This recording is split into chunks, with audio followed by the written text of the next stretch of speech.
Hunter had a heart of gold. Anyone from his childhood or adult life could confirm. He was kind, funny, charismatic, selfless, loyal, and always tried to find the positive in any situation, in turn doing his best to block out the negatives, which is where his addiction came into play.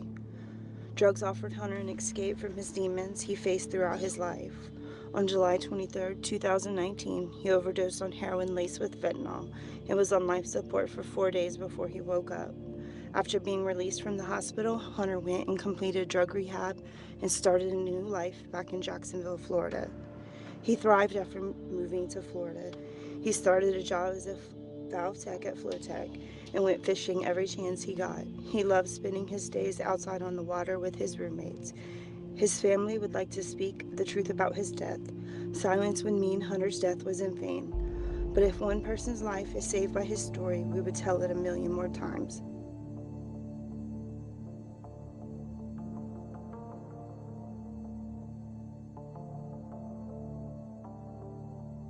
On this episode of Outside Counsel, we interview Christy Couvillier, a loving mother who lost her son Hunter to an opioid overdose only 1 month ago.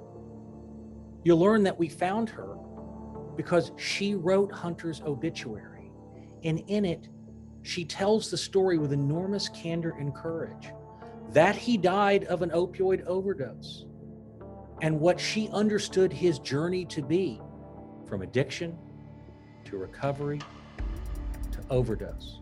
We find out that she obtained his autopsy results today, this morning, before the interview, and what they revealed. She describes that she herself is in recovery from opioid addiction. She said in the obituary she wrote for Hunter that if telling his story saves even one life, she would tell his story 1,000,000 times. I am Jeffrey B. Simon, and this is Outside Counsel.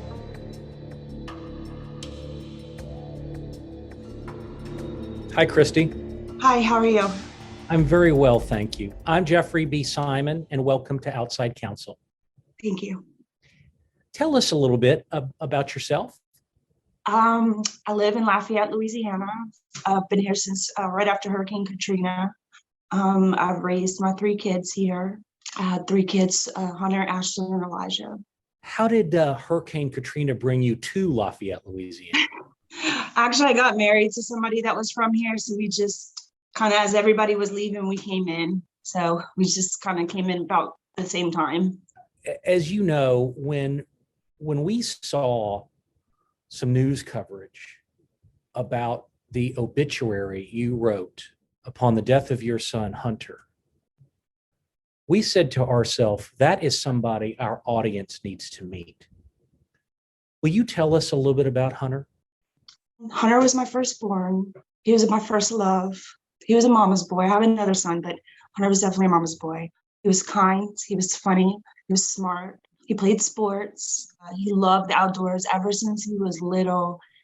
He's had a fascination with bugs and alligators and snapping turtles and just any kind of creature he could get his hands on since he was itty bitty. He was always constantly bringing things in the house. He was just a good kid. He was really a good kid. Who clearly loved life, embraced his curious mind. He did. Yeah. In 2019, Hunter had been messing with drugs a little bit, marijuana, alcohol, just kind of teenage stuff, young adult stuff. He got wrapped up in, I guess, the lifestyle. That's what he said, the lifestyle. And the 3rd time that he had ever snorted heroin, he ended up overdosing on it. And it was laced with fentanyl. He was 19. His sister found him. And he was put on life support. I believe he was on life support for 4 days, 3 days, 4 days. I thought at that moment, that was the worst moment of my life. But he did pull through, and he immediately agreed to go to treatment. When Hunter was 19, he had an overdose event where he had snorted heroin. Yes. And Was that heroin laced with fentanyl? At the time, the detectives and the cops, they didn't, I guess, because there wasn't a death, there was no real further investigation after that. What they showed me in the cellophane just looked like a crushed white pill. I do know that he tested positive for fentanyl in the hospital. And I know that when he woke up, he had no knowledge of taking fentanyl, I would assume, but nothing was done on an investigation level. Tell us a bit, please, about who Hunter was as a person and in his life at that time in 19. In other words, was he living in your home? Was he living in another? Was he living in Lafayette, in this, at least in the same city where you live? And so He lived in Lafayette. He was not living with me at the time. I was trying to do tough love. I was just doing tough love, and I wouldn't let him come here because I had other children in the home at the time. Yeah, if you're gonna live here, you can't do it, and he chose to leave. So he was not living with me at the time of his overdose in 2019. Okay. Had he ever at that time gotten any treatment for his drug use? No. I would say at that time, I felt like he was walking a very fine line because it started more with the money and the lifestyle and not necessarily the drugs. The day before he overdosed, he had come to my house and he wanted to stay, and I told him that he couldn't because I could tell you he didn't look real good. And so I told him he had to leave or I was going to call the police on him. And he left. And I was just doing what I thought was the right thing. And he went and stayed with his sister who was living in an apartment a little more than half a mile from me. And that morning about 6 o'clock, she called me and told me that he wasn't breathing. And I got to her apartment immediately and called 911 and attempted to do CPR, but I just froze and called 911. So you saw him unconscious from the overdose? Yeah. What happened next? He was taken to the hospital. What do you remember next? He was taken to the hospital, and it was kind of touch and go.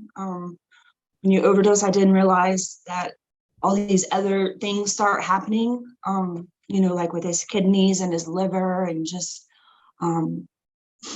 he got a fever. It was just a lot of things. Like we would get a little bit of hope that he was feeling better, and then he would something else would go wrong. But he did end up pulling through, like I said, after about 4 days, and stayed in the hospital for about a week until he ended up got pneumonia. And from there, he went to treatment. I participated in all the family counseling and everything that they do in treatment.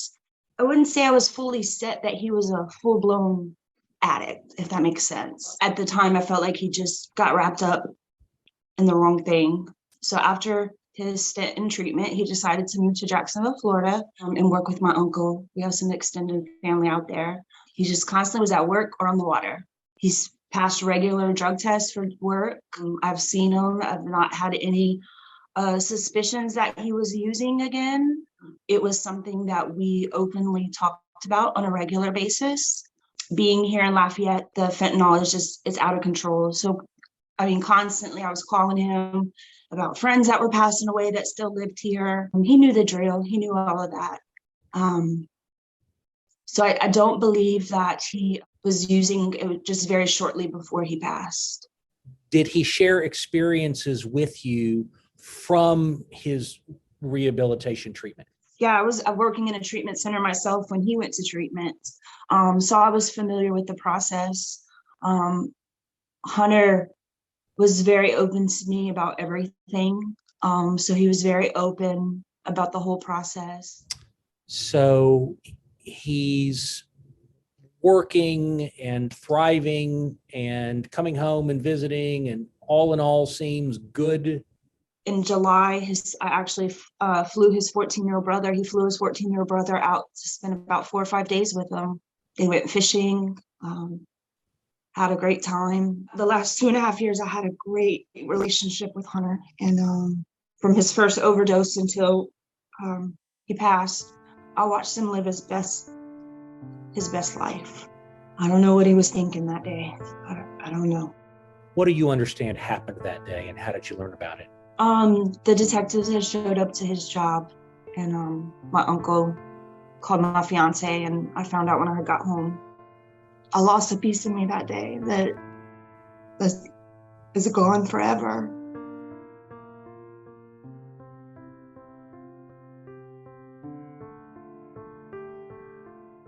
Do you know where the fentanyl laced drug came from? Who sold it to him? In 2019, I guess because he didn't die, there was not any investigation. They have like a Good Samaritan law here. So when people call to aid to somebody that's in an overdose, they kind of just don't really ask a whole lot of questions. So he was never interviewed, to my knowledge, about any of that. And I'm sure he probably wouldn't have said anything. The current right now is under investigation now. I'm hopeful that I'll get some answers and some justice there. In the obituary that you wrote now just a month ago, you talk about not just events leading up to his death, but this overdose event from 3 years ago. Obviously, you see it as part of the cycle that led to his death. Tell me what motivated you to include that event in an obituary? Just because it was the truth. So many, being in the recovery community myself, I see a lot of times that how society just kind of pushes it under the rug, how parents are made to feel like it's a parenting issue. I just wanted to be honest. I wanted to be honest because anybody that knew my son personally knew he was a great guy.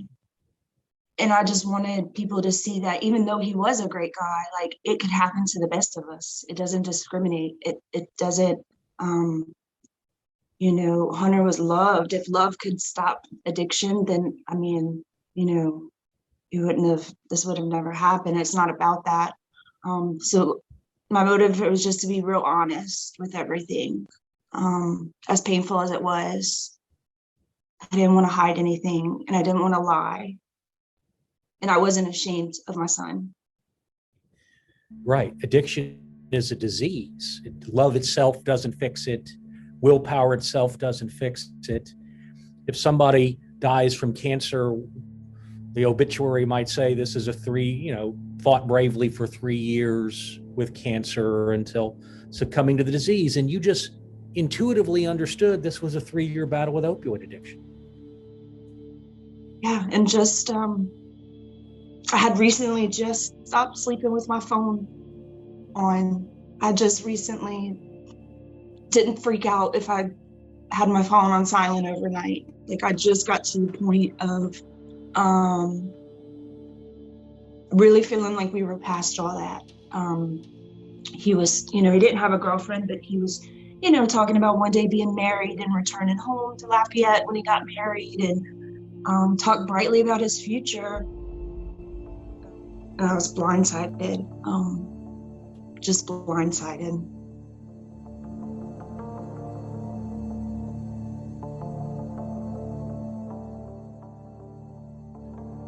You're very candid about the fact you have personally suffered with opioid addiction in your life. Will you tell us about that?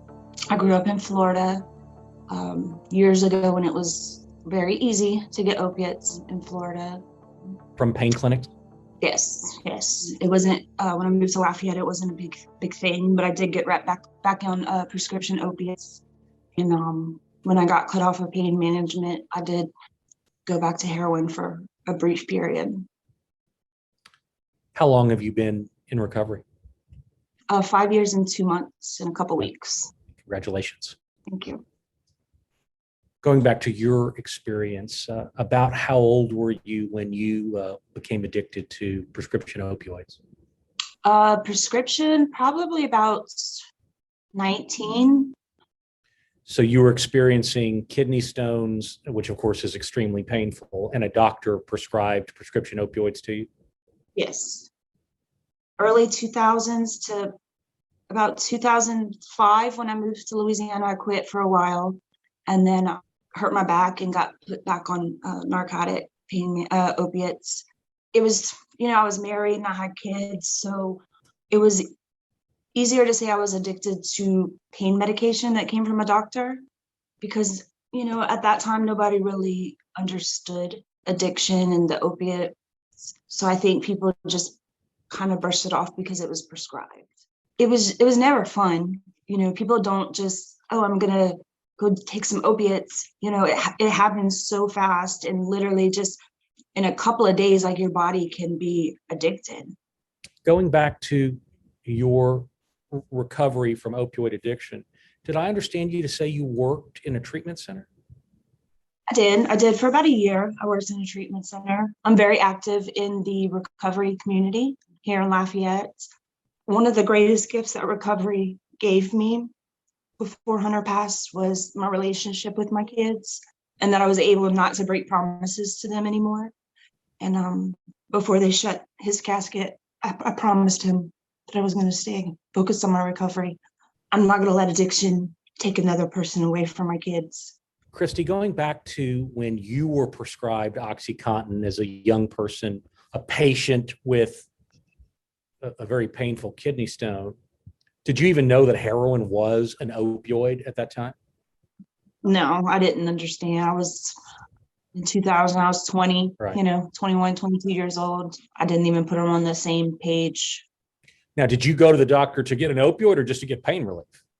At first, when I first was prescribed, I had kidney stones. I think I was in the hospital, actually, is how I got them. And then after that, like, I had seen a urologist, and so I had a little bit of like getting them. And then, if you're familiar with all of the opiates in Florida in the early 2000s, it was just pain management clinics everywhere. Once I got that feeling and I liked it, that was it. One of the ways in which illicit fentanyl is killing so many Americans who suffer from opioid addiction is that when they can't get it from a physician anymore, when they've been cut off, they're still in heaving withdrawal and have to get an opioid. What do you have to say to someone who says, oh, come on, prescription opioid addiction doesn't lead to heroin use? And I hope that's something that they never have to experience. I can understand why somebody would think that, but I've lived it. And when you are on a medication, whether it's prescribed, I'm not saying that I even took the medication as prescribed. I always ran out before. You will do anything just to feel better. I had a job every day where I went to work. I worked in an office, like I had a good job. I went on every field trip with my kids. Nobody looking at me would have ever suspected that I was doing heroin or struggling with opiate addiction at all. I think it's just so quick and easy just to give somebody some pain medicine. I've had some procedures, I've had surgery in recovery and was not on any pain medicine and been very upfront with my doctors. And then I've gone to doctors and been upfront about my recovery, and they still offer me pain medicine. So I just think that their motives were pushing narcotics. It's money based, I would assume. Do you know whether or not there are tests that a person who is using drugs can implement to see whether or not the drug is laced with fentanyl? Yes, I did do some work a little bit with harm reduction here in Lafayette. Any kind of drug, you're able to test it. I'm just a firm believer in giving the community fentanyl testing strips and having Narcan available and people being educated on it, because it's not as simple as just telling someone don't do drugs. It's just not that simple. I got clean because of Narcan. I was Narcaned, had been Narcan several times. And on that last time, I decided to do something different. So yes, absolutely. Some people think it's enabling an addict, but it's only enabling an addict to breathe. That's it. What have we not talked about that you want our audience to understand before we finish this discussion? I really want parents to be educated, that your child doesn't have to have a history of drug use. So you could have a straight A student that simply goes out and takes a party drug or a pill, and it kills them. Like I'm blown away at how many people just believe that people can die from fentanyl only if they're IV drug users or heroin addicts. And that's just simply just not the case. I know for a fact my son never experienced IV drug use at all, and he overdosed twice, and one time it was fatal. And when I tell people what it was that detectives told me that he took, they are just blown away that fentanyl is in it. It was ecstasy laced with fentanyl? Yes. I got his autopsy results back this morning. In Hunter's obituary, you wrote, "In honor of Hunter's life, we ask that the truth be spread in regards to this epidemic and awareness be raised. Silence would mean Hunter's death was in vain. But if one person's life is saved by his story, we would tell it 1,000,000 more times." You wrote so beautifully and so powerfully, Christy. What truths about opioid use do you feel not enough people understand yet? That it can happen to just anyone. It doesn't matter what college you went to, who your parents are, how much money you have. Nobody's exempt. Christy, we want you to know that on Outside Counsel, we share your mission. The goal of improving and hopefully saving lives with hard truths about the opioid epidemic and hope for the future. I'm not sure, even though it's my business to express words that have meaning and inform, that I can find the right ones that would adequately thank you for your courage and your candor and your grace. We just thank you more than I can find words to express, but I hope that the strength of my sentiment is coming through. I appreciate it, and I appreciate everything that you're doing to fight back. We need more people like you. Definitely. I appreciate that very much. If you come across a mom that's struggling, feel free to give them my number. I'd love to talk to them. If somebody needs help getting treatment, I'll do the best I can to try to find somebody help. I couldn't save my son, but if I can do something else for somebody else's child, I'd be honored. This is not how you wanted to become a hero, but I want you to know you are one. Thank you, Christy. Thank you. We know the pain of his suffering. We know the pain of our own suffering as his family.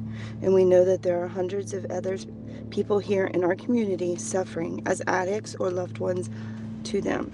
Speaking the truth, no matter the circumstances surrounding the epidemic of drug use, may be the difference between life and death for someone. In honor of Hunter's life, we ask that the truth be spread in regards to this epidemic and awareness be raised.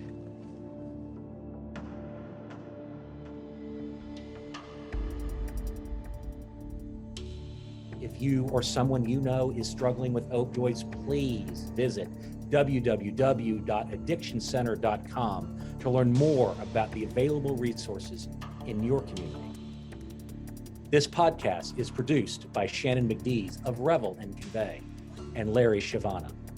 The opinions expressed on Outside Counsel are neither legal nor medical advice. The views and opinions expressed in this podcast are those of the speakers, guests, experts, and/or host. They do not expressly nor necessarily reflect the opinion of any institution with which I am or ever have been a member and should never be attributed as such. Thank you for tuning in to another episode of Outside Counsel. I'm Jeffrey B. Simon.